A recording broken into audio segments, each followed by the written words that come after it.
ये मेरी पत्नी है प्रिय, ये भाई लीरॉय पॉल कोप हैं, लॉस एंजलिस कैलिफोर्निया से। भाई कोप, हमारे घर में आपका स्वागत है। भाई ब्रैनम, आपकी लॉस एंजलिस की कैलवरी टेम्पल की 2 महान सभाओं में हमने देखा कि प्रभु यीशु मसीह ने आपके साथ विशेष ढंग से कार्य किया, शानदार वरदानों के साथ मनुष्य के हृदय के विचारों को परखना और उनकी बीमारियां और चंगाई और चमत्कार। हमने सोचा ये आश्चर्यजनक है। हम आपके वरदान के विषय में अधिक सुनना चाहते हैं भाई ब्रैनम। बहुत अच्छा भाई कॉप, हम आरंभ में चलें। मैं पूर्वी केंटकी के लट्ठे के छोटे से कमरे में जन्मा, जो कि बेर्क्सविले केंटकी के पास है। प्रातः मेरे जन्म पर मुझे अभिभावकों द्वारा बताया गया कि एक ज्योति कमरे में आई और मेरे ऊपर ठहर गई। मेरे लोग धर्मी लोग नहीं थे, वे किसी भी कलीसिया में नहीं जाते थे। इस कारण से उनके बीच में हलचल हो गई। ये मेरे सारे जीवन भर मेरे साथ रही। उन्होंने हाल ही में इसका चित्र लिया, जो कि आपने देखा है। संभव है आप इस चित्र से परिचित होंगे। ये विज्ञान से सिद्ध हुआ। केवल अलौकिक जीव जिसका कभी वैज्ञानिक रूप से चित्र लिया गया। मैं विश्वास करता हूँ ये वही परमेश्वर का दूत है जो इज़राइल के बालकों के साथ साथ मिस्र से फिलिस्तीन गया। जैसे कि आप स्वयं विद्वान हैं, ये वो वाचा का दूत हमारा और कोई नहीं प्रभु यीशु मसीह था। वो यहाँ पृथ्वी पर प्रकट हुआ। उसने कभी भी दावा नहीं किया कि वो महान व्यक्ति है। उसने कहा पुत्र कुछ नहीं कर सकता, केवल जैसे पिता उसे दिखाता है। यूहन्ना 5 में आप इस पवित्र लेख से परिचित हैं। यीशु को बहुत से अपाहिज और अंधे लंगड़े बैतसैदा के तालाब पर मिले, जो कि पानी हिलने की प्रतीक्षा में थे। ये विचित्र था कि उसने केवल एक को चंगा किया। यदि आप ध्यान दें, वो जानता था कि वो व्यक्ति कहाँ था। पिता ने उसे दिखा दिया था, उसने इसे चंगा किया। संभवतः वो अपाहिज नहीं था, वो एक बिस्तर पर पड़ा था, परंतु यीशु ने उसे चंगा किया। और फिर आगे अध्याय में हम पाते हैं 19वें पद में यहूदियों ने उससे प्रश्न किया।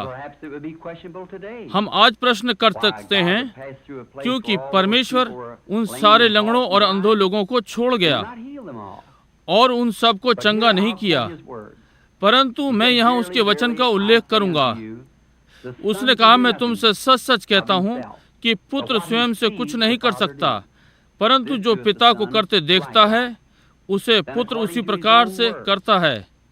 उसके वचन के अनुसार उसकी सेवकाई उसके पिता की ओर से दर्शनों पर आधारित थी। क्या उसकी सेवकाई, जैसे उसने अपने चेलों से प्रतिज्ञा की, आगे नहीं बढ़नी चाहिए? वो चीजें जो मैं करता हूँ तुम भी करोगे, तुम इससे अधिक महान करोगे, क्योंकि मैं अपने पिता के पास जाता हूँ। कहा, थोड़ी देर बाद संसार मुझे और ना देखेगा, तो भी तुम मुझे देखोगे, क्योंकि मैं तुम्हारे साथ होऊंगा और तुम में होऊंगा संसार के अंत तक। यीशु मसीह कल, आज और सर्वदा एक सा है। मैं विश्वास करता हूं कि ये यीशु मसीह के पुनरुत्थान की आज के दिन की पुष्टि है कि वो अपने लोगों के मध्य जीवित है और वही चिन्ह और आश्चर्य कर्मों को कर रहा है जो उसने तब किए जब वो पृथ्वी पर था। 7 वर्ष की आयु में हम केंटकी से इंडियाना आ गए, पास में जहां अब मैं रहता हूं। हम अपने घर से नगर की एक खंड की दूरी से कुएं से पानी लाते थे। मैं समझता हूं पीछे गांव के घर में एक बार सितंबर में दोपहर बाद पंप से पानी लेकर आ रहा था। पंप और घर की लगभग आधी दूरी पे एक बड़े पॉपुलर पेड़ के पास से निकला। वहां पेड़ में एक चक्रवात था, जो कि सितंबर महीने में नई बात नहीं थी। वो उस पर से नहीं हटा और मैं उसे देखने के लिए रुका। उसमें से एक आवाज बोली, कभी भी धूम्रपान और शराब मत पीना या अपने शरीर को किसी प्रकार से खराब नहीं करना, क्योंकि जब तू बड़ा होगा तो तेरे करने के लिए एक कार्य होगा। डर गया, बता नहीं सकता, तेजी से घर की ओर दौड़ा, अपनी माँ को बताया कि पेड़ में से एक मनुष्य मुझसे बोला। उसने सोचा कि मैं अधीर था और मुझे पलंग पर लिटा दिया, और तब से दर्शन आते हैं। जब ये मुझ पर आता है तो ये दर्शन देता है। मैं लोगों को बता सकता हूँ कि उनके साथ क्या गड़बड़ है, जीवन में उन्हें क्या करना चाहिए, उनके पाप और उन्हें क्या करना चाहिए। 37 वर्ष की आयु में मैं एक रात्रि अपने कमरे में प्रार्थना कर रहा था, और जब उठा तो फर्श पर मैंने एक उजियाला देखा। चारों ओर देखा कि कहाँ से आ रहा है। ये अग्नि स्तंभ मेरे ऊपर था, नीचे फर्श पर उजियाला आ रहा था। मैंने किसी को चलते हुए सुना। मैंने देखा एक मनुष्य लगभग 200 पाउंड का कमरे में इस उजियाले के द्वारा आया। उसके कंधे तक काले बाल थे, गेहूं रंग, और वो नंगे पैर था। वास्तव में मैं डर गया। उसने कहा, मत डर, और मैंने पहचान लिया कि ये वही आवाज थी जो मुझसे सदा से बोल रही थी, परंतु पहली बार मैंने उसे मनुष्य के रूप में देखा था। उसने कहा, मैं परमेश्वर की उपस्थिति से भेजा गया हूँ कि तुझे ये बताऊं कि तुझे बीमार लोगों के लिए प्रार्थना करनी है। तेरी सेवकाई में महान चिन्ह और आश्चर्य कर्म होंगे। तू राजाओं और आदि आदि के लिए प्रार्थना करेगा। मैंने कहा, मैं एक निर्धन मनुष्य हूँ, अनपढ़ हूँ, मैं इस कार्य को करने के योग्य नहीं हूँ। उसने कहा, जैसे मूसा को सेवकाई की पुष्टि के लिए 2 चिन्ह दिए गए थे, मुझे भी 2 चिन्ह दिए जाएंगे। एक आश्चर्य कर्म, बीमारों के लिए प्रार्थना करना, और दूसरा लोगों के गुप्त विचारों को जानना होगा। मैंने उसे बताया, मैं इसी विषय में प्रार्थना कर रहा था, परंतु लोगों ने कहा, यह शैतान की सेवा है। उसने पवित्र वचनों का उल्लेख किया, जहां फिलिपुस ने नतेल को पाया और नतेल यीशु के पास आया, और यीशु ने उसको बताया कि वो पेड़ के नीचे था जब नतेल ने उसे पाया। कुएं पर स्त्री के विषय में यीशु ने उसका पाप प्रकट किया, बताया उसके 5 पति थे। वो नगर को भाग गई और वो बोली, ये मसीह है। बहुत से वचनों का उल्लेख किया। मैंने उससे कहा, मैं जाऊंगा। उसने मुझे आश्वासन दिया वो सदा मेरे साथ रहेगा। भाई कोप, आप संसार जानता है कि सेवकाई में महान चीजें घटित हो रही हैं। हम सोच रहे थे यदि मैं दर्शनों को लंबे समय तक स्मरण रख सकूंगा। कुछ समय पहले मुझे एक मिला। 4 वर्ष पहले एक छोटे लड़के का था जो कार से टकराकर सड़क की एक ओर मरा पड़ा था और मरा हुआ था, जीवित किया गया।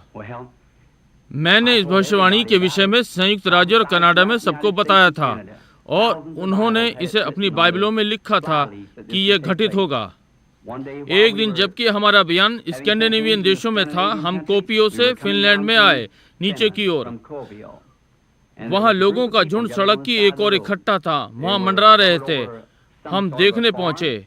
वहाँ वो छोटा लड़का था, ठीक वैसे ही जैसे मुझे दिखाया गया था।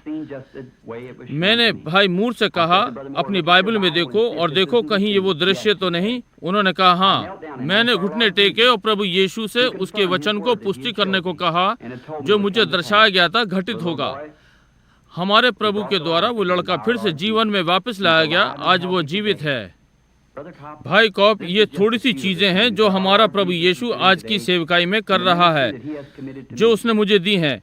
मेरे नम्र विचार में ये उसके वचन की पुष्टि के लिए हैं। जो उसने प्रतिज्ञा की है वो इस दिन में होगा। आज हम उन्हें होते हुए देखते हैं।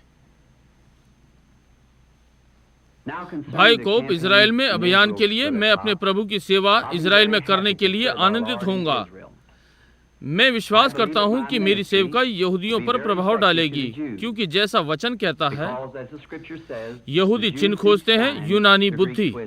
हम विश्वास करते हैं बहुत से यहूदी और दूसरे वहां पवित्र देश में प्रभु यीशु मसीह पर विश्वास करने के लिए आएंगे, जब वे देखते हैं कि मसीही योएल नबी की भविष्यवाणी को पूरा कर रहे हैं।